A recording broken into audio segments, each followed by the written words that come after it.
Hanlo, ku dengar kamu mahasiswa biasa, seorang intelek. Bagaimana bisa percaya pada Tuhan? Sejujurnya, aku merasa kasihan kepadamu.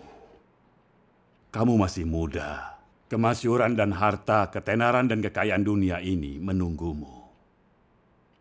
Kenapa harus memilih mempercayai Tuhan? Jika bukan karena mempercayai Tuhan, kenapa kamu menderita di sini? Sebagai manusia, kamu harus praktis. Jangan percaya hal yang tidak nyata. Kenapa tidak percaya pada partai komunis? Di Tiongkok, yang berkuasa adalah partai komunis. Siapapun yang punya kekuasaan, dia adalah majikan dan Tuhan. Hanya mereka yang ikut dan mendukung partai akan punya kesempatan dan tetap hidup. Bukankah ini kenyataan? Kamu bersikeras mempercayai Tuhan di bawah kontrol partai komunis. Bukankah itu melawan partai komunis? Partai komunis adalah ateis yang bermusuhan dengan teisme. Jika kamu percaya Tuhan di Tiongkok di mana ateis berkuasa, bisakah partai komunis membiarkan kamu hidup? Tidakkah kamu mengerti apa artinya ini? Pengikut Tuhan, mereka yang tidak berpengetahuan dan tidak percaya ilmu sains. Kamu intelektual. Bagaimana bisa percaya Tuhan? Apa yang dikatakan buku pelajaran? Tidak ada Tuhan di dunia ini. Di The International kita bernyanyi. Tidak pernah ada penyelamat dunia. Kamu sekolah bertahun-tahun. Bagaimana bisa percaya dan ikut Tuhan? Apa ada alasan khusus? Seharusnya tidak perlu mengorbankan semuanya. Percaya pada Tuhan cukup formalitas saja. Aku benar. Iya kan?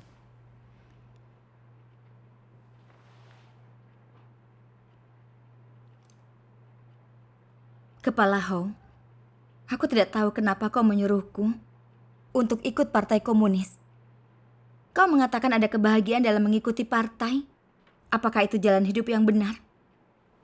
Aku memilih percaya kepada Tuhan karena aku telah melihat kegelapan dan kejahatan dunia. Aku mendambakan terang dan berharap diselamatkan Tuhan. Saat membaca firman Tuhan yang Maha Kuasa, aku menemukan itulah kebenaran dan keselamatan bagi manusia. Aku melihat dengan jelas di dalam hatiku bahwa penampakan Tuhan di akhir zaman adalah untuk keselamatan manusia dari kerusakan dan ikatan dosa. Firman Tuhan yang Maha Kuasa memberiku iman dan arahan untuk menuju jalan hidup yang benar. Maka aku menerima pekerjaan Tuhan. Mempercayai Tuhan membantuku mengerti beberapa kebenaran dan melihat banyak hal. Semua manusia kini mendukung kejahatan, kebohongan, kekerasan, dan terlibat dalam kesenangan yang berdosa. Orang terlibat dalam intrik, perebutan kekuasaan, dan pertempuran yang merugikan. Ketika Tuhan menjadi rupa manusia dan membawa kebenaran demi menyelamatkan manusia, Dia ditolak, ditentang, dan dikutuk.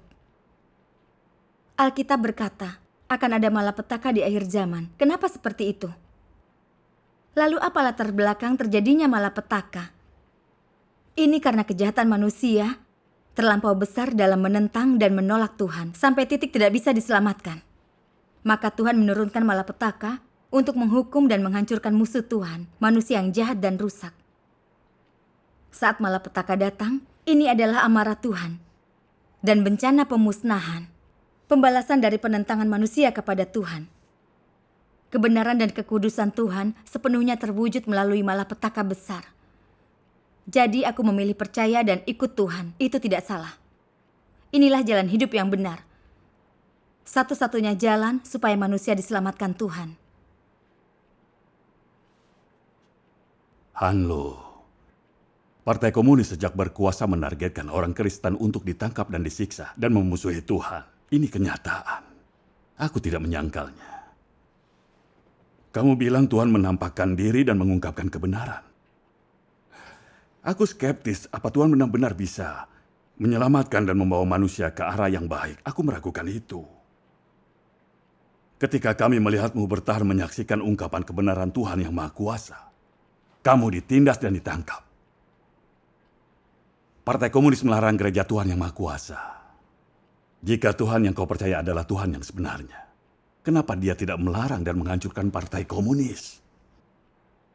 Jika Tuhan benar-benar memperlihatkan kekuasaannya dan menghancurkan Partai Komunis, serta melarang semua kekuatan jahat, itu baru Tuhan yang benar. Baru aku percaya. Tapi dari apa yang kulihat, komunis melalui polisi menangkap dan memenjarakan begitu banyak orang Kristen. Tapi Tuhanmu tidak menyelamatkanmu. Jadi orang sulit menerima Tuhan yang kau percaya adalah Tuhan yang sebenarnya. Kamu juga berkata Tuhan menguasai segala sesuatu. Tuhan akan menurunkan malapetaka untuk menghancurkan dan menghukum musuh-musuhnya, manusia yang sudah rusak. Apakah mungkin? Aku rasa tidak. Aku hanya percaya ketika aku melihat faktanya. Aku tidak percaya hanya dengan mendengarkan kata-katamu. Aku tidak mengerti bagaimana kamu percaya firman Tuhan akan digenapkan dan diselesaikan. Apa dasarnya? Aku tidak percaya bahwa ketika bencana datang, Tuhan akan menyelamatkanmu dari kematian. Apakah Tuhan itu nyata atau tidak sangat sulit dikatakan. Bahkan jika Tuhan itu nyata, kami tidak akan percaya. Kalau kamu mati, semua berakhir. Di mana surga dan neraka itu? Partai Komunis hanya peduli pada kenyataan. Kami tidak peduli jika Tuhan akan menghukum atau menghancurkan kami. Selama kami hidup dan menikmati saat ini, hanya itulah yang kami pedulikan. Hanya itu yang penting. Kamu berani berkata, kami akan pergi ke neraka karena kami menentang Tuhan. Kamu yakin kamu akan masuk ke kerajaan surga? Hanlo, kamu berkata Tuhan menguasai segalanya. Bagaimana Tuhan menguasai segalanya? Katakan. Kamu tahu kapan malapetaka akan segera datang.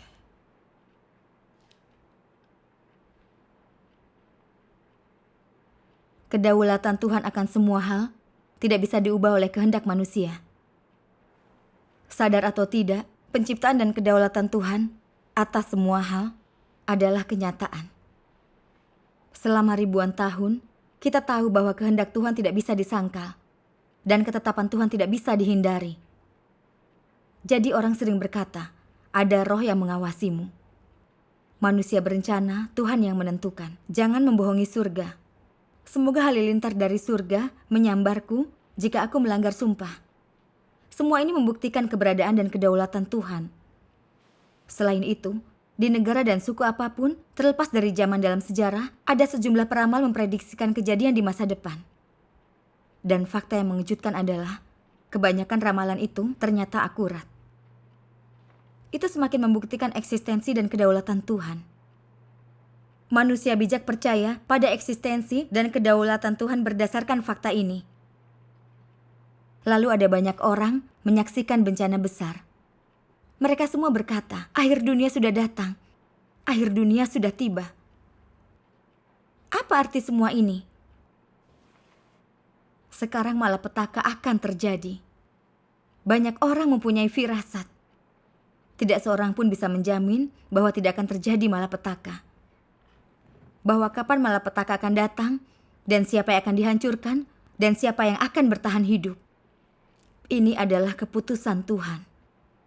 Ini tergantung pada pilihan individu dan jalan yang dia ambil. Firman Tuhan sangat jelas. Kepala Hong, jika kau bersedia mendengar, aku akan mengutip beberapa firman Tuhan yang Maha Kuasa. Bagaimana?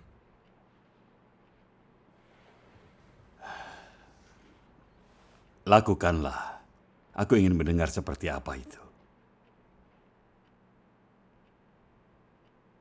Tuhan yang Maha Kuasa berkata, berapa banyak makhluk yang hidup dan berkembang biak di hamparan luas alam semesta.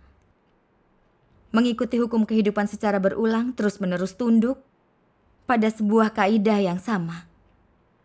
Orang-orang mati membawa kisah-kisah orang yang masih hidup. Dan orang-orang yang masih hidup mengulangi riwayat yang sama menyedihkannya dengan mereka yang telah mati. Demikianlah manusia bertanya pada dirinya sendiri, untuk apa kita hidup? Mengapa kita harus mati? Siapa sesungguhnya yang memerintah dunia ini? Siapa yang menciptakan manusia? Apakah manusia benar-benar terlahir dari alam? Apakah manusia benar-benar mengendalikan nasibnya sendiri? Selama ribuan tahun, manusia telah mengajukan pertanyaan-pertanyaan ini berulang kali. Sayangnya, semakin manusia terobsesi dengan pertanyaan-pertanyaan ini, semakin haus ia akan ilmu pengetahuan. Ilmu pengetahuan menawarkan kepuasan dan kenikmatan daging yang bersifat sementara. Tapi itu tidak cukup untuk membebaskan manusia dari kesunyian, kesepian, serta kengerian dan ketidakberdayaan yang tersembunyi jauh di dalam jiwanya. Manusia hanya menggunakan pengetahuan ilmiah yang dapat dilihat oleh mata telanjang dan dipahami oleh pikiran untuk menenangkan hatinya. Namun pengetahuan ilmiah semacam itu tidak dapat menghentikan manusia untuk menyelidiki misteri. Manusia tidak mengetahui siapa yang berdaulat atas segala sesuatu di alam semesta. Apalagi asal mula dan masa depan manusia. Manusia sekadar hidup mau tak mau di dalam hukum ini. Tidak ada yang dapat melepaskan diri maupun mengubahnya. Karena di antara segala sesuatu dan di langit, hanya ada satu pribadi dari selama-lamanya sampai selama-lamanya yang memegang kedaulatan atas segalanya. Dialah pribadi yang tidak pernah dilihat manusia. Pribadi yang tidak pernah dikenal manusia. Yang keberadaannya tidak pernah dipercayai manusia. Tetapi dialah yang mengembuskan napas kepada nenek moyang manusia dan memberikannya kehidupan. Dialah yang menyediakan dan memelihara keberadaan manusia. Dan membimbing manusia sampai hari ini. Selain itu, dia dan dia sajalah tempat manusia bergantung demi kelangsungan hidupnya. Dia memegang kedaulatan atas segala hal dan mengatur semua makhluk hidup dalam alam semesta. Dia mengendalikan keempat musim dan dialah yang mendatangkan angin, embun beku, salju, dan hujan. Dia memberikan sinar matahari kepada manusia dan mendatangkan malam. Dialah yang membentangkan langit dan bumi, menyediakan gunung-gunung, danau, dan sungai serta semua makhluk hidup di dalamnya. Bagi manusia, perbuatannya ada di mana-mana, kuasanya ada di mana-mana. Hikmatnya ada di mana-mana, dan otoritasnya ada di mana-mana. Setiap hukum dan peraturan ini merupakan wujud perbuatannya, dan masing-masing menyatakan hikmat dan otoritasnya. Siapakah yang dapat meloloskan diri dari kedaulatannya? Siapakah yang dapat melepaskan diri dari rancangannya? Segala sesuatu berada di bawah tatapannya, dan terlebih lagi segala sesuatu hidup di bawah kedaulatannya. Perbuatannya dan kuasanya tidak memberikan pilihan lain bagi manusia selain mengakui bahwa dia memang ada dan memegang kedaulatan atas segala sesuatu. Siapa yang bisa berkata-kata seperti itu? Perkataan itu penuh kuasa. Kepala Hu, Hei, kalau begitu, Hanlu, lanjutkan. Tuhan Yang Maha Kuasa berkata, segala yang ada di dunia ini cepat berubah dengan pemikiran Yang Maha Kuasa di bawah tatapannya. Hal-hal yang belum pernah didengar dapat tiba-tiba muncul. Namun, apa yang selalu dimiliki dapat menghilang tanpa disadari. Tidak seorang pun dapat memahami di mana Yang Maha Kuasa berada. Dan terlebih lagi, tidak seorang pun dapat merasakan kedahsyatan dan kehebatan kuasa kehidupan Yang Maha Kuasa. Hati dan jiwa manusia berada dalam genggaman Tuhan. Dan seluruh kehidupan manusia berada dalam pengamatan Tuhan. Entah engkau mempercayainya atau tidak, setiap dan segala hal, baik hidup maupun mati, akan berganti, berubah, diperbarui, dan lenyap seturut pemikiran Tuhan. Beginilah cara Tuhan memerintah atas segala sesuatu. Hanya Tuhan sendiri yang mengetahui nasib sebuah negara atau bangsa. Dan hanya Tuhan sendiri yang mengendalikan perjalanan manusia ini. Jika manusia ingin mendapatkan nasib baik, jika negara ingin mendapatkan nasib baik, maka manusia harus sujud menyembah Tuhan, bertobat dan mengaku di hadapan Tuhan. Jika tidak, nasib dan tempat tujuan manusia tak ayal lagi akan berakhir dalam malapetaka. Tuhan menyelamatkan mereka yang mengasihinya, begitu mereka ini kembali ke kerajaannya. Orang-orang yang diam di bumi akan menghadapi kelaparan, sampar, dan ketujuh cawan murka Tuhan. Ketujuh malapetaka akan terjadi berturut-turut.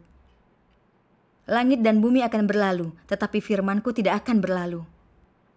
2000 tahun lalu, ketika Yesus menampakkan diri, Dia berkata, "Bertobatlah, karena kerajaan surga sudah dekat." 2000 tahun kemudian, dan sekarang adalah penutupan dari akhir zaman. Tuhan Yesus sudah datang kembali. Tuhan yang Maha Kuasa adalah inkarnasinya, yang menjalankan penghakiman dan membuat kelompok para pemenang. Pekerjaan agung Tuhan telah selesai. Dia akan memberi upah bagi yang baik dan menghukum yang jahat. Hanya dengan menerima pekerjaan Tuhan di akhir zaman dan dibersihkan, kita bisa bertahan hidup dari malapetaka. Sekarang pekerjaan keselamatan Tuhan yang Maha Kuasa akan segera selesai. Malapetaka akan segera datang. Tuhan Yesus berkata, "Apa gunanya bagi manusia jika ia memperoleh seluruh dunia tetapi kehilangan nyawanya sendiri?" Kalau berpegang pada kesenangan jasmani, ketenaran, kekayaan, dan status, apa artinya hidup? Ketika kita kehilangan nyawa dalam malapetaka, bukankah segalanya akan sia-sia? Bagaimana manusia bijak akan memilih? Apakah mereka memilih penahiran dan keselamatan melalui pekerjaan Tuhan? Atau terus hidup dalam dosa dan dihancurkan?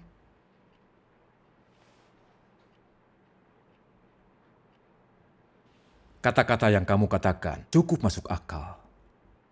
Tetapi, sebagus dan sebaik apapun kedengarannya, kami tidak akan percaya. Kami hanya percaya apa yang kami lihat di hadapan kami. Yang akan terjadi selanjutnya, kami tidak tahu dan tidak peduli. Untuk sekarang, Partai Komunis memberi kami uang, menjadikan kami pejabat. Selama mereka menghidupi kami harus menuruti mereka. Bicara dan bekerja untuk Partai Komunis.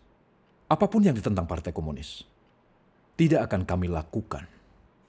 Ini adalah pilihan kami dan kenyataan. Kamu paham? Hanlo, firman Tuhan yang Maha Kuasa yang kamu kutip. Bagiku, itu cukup masuk akal dan sangat dalam. Aku baru mendengarnya. Tapi aku selalu merasa bahwa iman harus tunduk pada kenyataan dan sistem nasional. Dan sistem itu tidak memperbolehkan adanya orang percaya. Tidak peduli benarnya percaya Tuhan, itu tidak berlaku di Tiongkok ini. Lihatlah, sekarang kamu ditahan dan menjadi tahanan. Apa Tuhan menyelamatkanmu? Tidak ada yang tahu berapa tahun kamu di penjara dan apakah bisa keluar hidup-hidup. Kenapa sibuk dengan akhir dan tujuan apapun? Siapa yang pernah melihat neraka? Kita pernah melihat orang menderita, tapi tidak pernah melihat orang mati dibelenggu. Dari apa yang kuperhatikan, jika kamu bisa hidup dengan kekuasaan dan status melebihi orang lain, itu hidup yang berhasil. Neraka dan surga, kehidupan yang sekarang dan yang akan datang itu rumit. Terlalu kabur, terlalu jauh, dan tidak dapat dipercaya. Aku sarankan kamu sedikit lebih realistis. Kamu harus tahu, Partai Komunis adalah kelompok ateis. Berawal dari revolusi. Partai Komunis sangat menentang Tuhan dan firman Tuhan. Kebenaran yang kamu terima dan jalan yang kamu jalani dibenci oleh Partai Komunis. Kamu adalah duri di sisi Partai Komunis. Maka dari itu, Partai Komunis akan menindas, menghukum, dan melarangmu dengan keras. Di Tiongkok, kamu harus tunduk pada Partai Komunis meski percaya Tuhan. Menerima Front Persatuan Partai, bergabung ke Gereja Tiga Pendirian, dan menjalani jalan kasih untuk negara dan agama. Selain itu tidak ada jalan keluar. Kamu paham sekarang?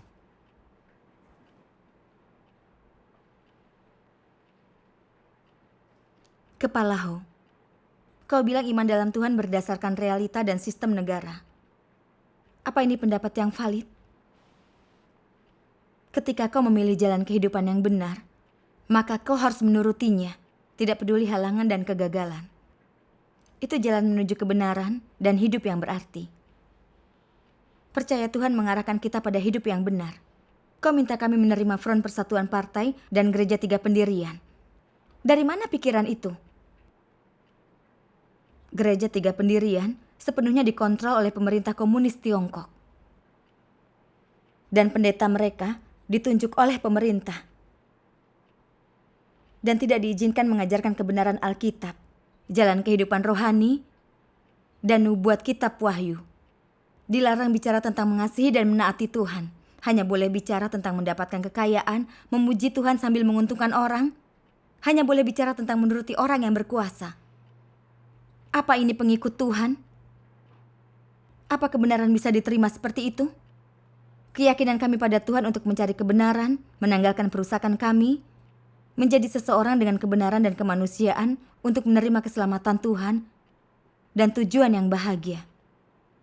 Jika kami ikut persyaratan Partai Komunis untuk mengikuti 3 pendirian bagi negara dan gereja, maka kami tidak bisa menerima kebenaran dan menanggalkan kerusakan. Bagaimana bisa kami menerima keselamatan Tuhan? Partai Komunis ingin mengontrol semua yang percaya kepada Tuhan untuk membuat kami percaya menurut persyaratan partai. Ini tidak bisa diterima. Ini bertentangan dengan kebebasan beragama, membunuh jiwa perlahan-lahan. Hanlu, kenapa kau bicara seperti itu? Kami peduli kesejahteraanmu. Bukankah yang kukatakan itu kebenaran? Partai Komunis adalah rezim iblis yang membenci dan menentang Tuhan. Partai Komunis mengutuk kekristenan sebagai sekte sesat. Alkitab dan buku firman Tuhan sebagai publikasi sekte sesat. Banyak Alkitab hadiah dari luar negeri dibuang ke laut. Tidak terhitung Alkitab milik orang Kristen dirampas dan dihancurkan. Apa kau tidak mengakui semua ini benar? Tidak seorang pun berani menyangkal fakta ini. Kalian pejabat Partai Komunis bahkan menaruh pendeta dalam komunitas beragama dan mencampuri urusan gereja. Sangat tidak masuk akal. Mereka yang percaya kepada Tuhan hanya ingin mencari kebenaran, hidup seperti manusia sebenarnya, dan menjalani hidup penuh arti. Kau bahkan terus mengekang mereka. Kau menyusahkan semua orang yang percaya pada Tuhan dan menciptakan isu terhadap gereja, mendakwa pengikut Tuhan yang tidak bersalah dan mengirim mereka ke penjara. Dan kalian tidak henti-hentinya melarang gereja. Itu tidak berperi kemanusiaan. Bukankah begitu? Apa kamu sudah bosan hidup?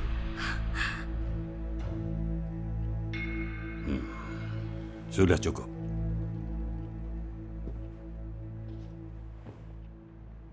Kau pikir aku akan menganiaya kalian karena percaya Tuhan?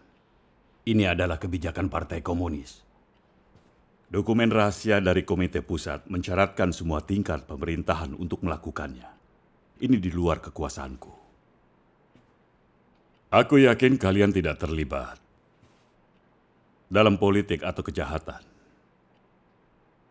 Tapi, cara kalian percaya Tuhan dan menyebarkan firman Tuhan yang Maha Kuasa dan bersaksi untuk Tuhan yang Maha Kuasa membuat terlalu banyak pengaruh di Tiongkok.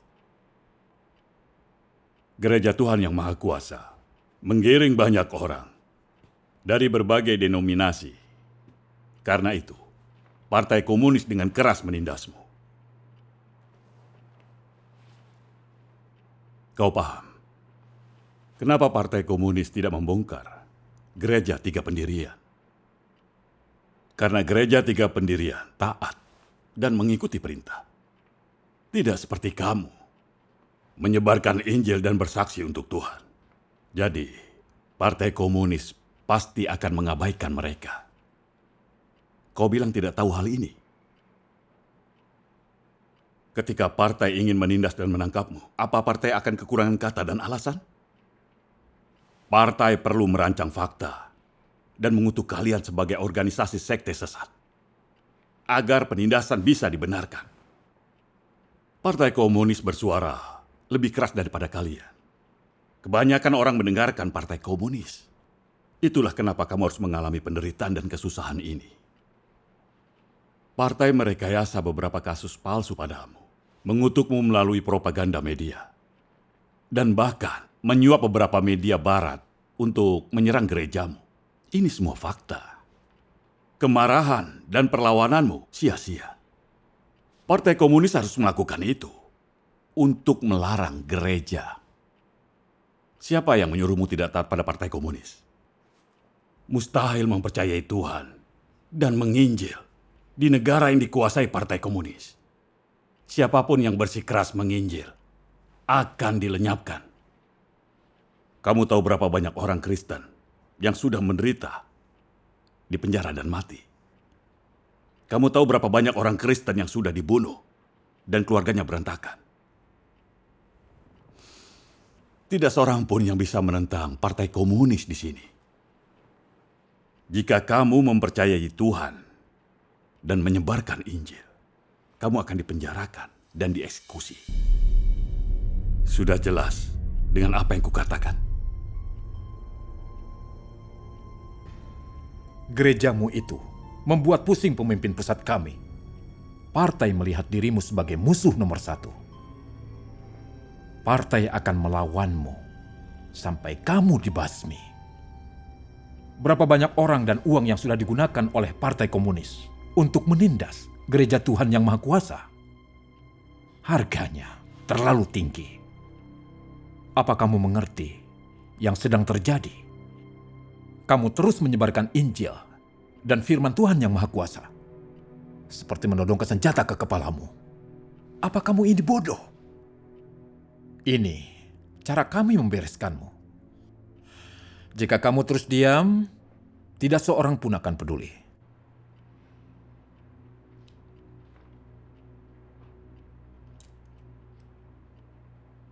Bagi Partai Komunis Tiongkok, pengikut Tuhan adalah musuh. Partai tidak sabar untuk menyingkirkan mereka. Kau pikir bisa melarang pekerjaan keselamatan Tuhan untuk umat manusia? Ketika Tuhan Yesus datang untuk menebus manusia, bukankah dia disalib oleh kelompok beragama yang bersekutu dengan pihak berkuasa? Mereka salah jika berpikir bahwa mereka sudah sukses. Dan pekerjaan penebusan dari Tuhan Yesus telah gagal. Tapi yang tak terpikirkan adalah, di kayu salib Tuhan Yesus berkata, telah selesai. Dengan kata lain, pekerjaan penebusan Tuhan telah diselesaikan dengan penyaliban Tuhan Yesus. Apa artinya ini? Hikmat Tuhan dilaksanakan berdasarkan rencana iblis. Injil penebusan Tuhan Yesus telah tersebar kemana-mana. Ini adalah faktanya. Pemerintah komunis Tiongkok sudah menekan dan menyiksa gereja Tuhan yang Maha Kuasa. Bahkan berkoar, pasukan tetap tinggal sampai pelarangan selesai. Tapi apa hasilnya? Tidak hanya gereja Tuhan yang Maha Kuasa belum dilarang, tetapi malahan terus hidup. Kalian tahu apa alasannya? Ini adalah otoritas Tuhan, kekuasaan Tuhan. Apapun yang Tuhan ingin capai tidak akan bisa dihalangi oleh negara atau kekuatan apapun. Kenapa kami tetap tegar percaya kepada Tuhan, menyebarkan Injil dan bersaksi untuk Tuhan? Kalian tahu kenapa? Era ini akan segera berakhir. Malapetaka akan segera datang. Hanya yang telah menerima pekerjaan Tuhan yang Maha Kuasa dan telah menerima penyucian bisa menerima keselamatan dan terhindar malapetaka. Bagaimana bisa kami tidak menyebarkan Injil seperti ini? Jika kami tidak melakukannya, banyak yang tidak akan kembali kepada Tuhan dan lenyap dalam malapetaka. Banyak jiwa akan berakhir di neraka menunggu hukuman. Demi jiwa-jiwa ini, bisakah kami duduk diam dan nyaman di rumah kami? Ataukah hidup di bawah ketakutan penangkapan dan penyiksaan pemerintah? Jika begitu, hati nurani kami tak akan damai. Banyak orang Kristen mengambil resiko di penjara dan kehilangan nyawanya demi menyebarkan Injil dan bersaksi untuk Tuhan. Tekad macam apa ini? Bisa kalian jelaskan? Tetapi kalian memperlakukan orang baik yang percaya kepada Tuhan sebagai penjahat negara paling dicari. Untuk apa seperti itu? Dan bagaimana itu bisa mempertahankan kekuasaan sebuah negara?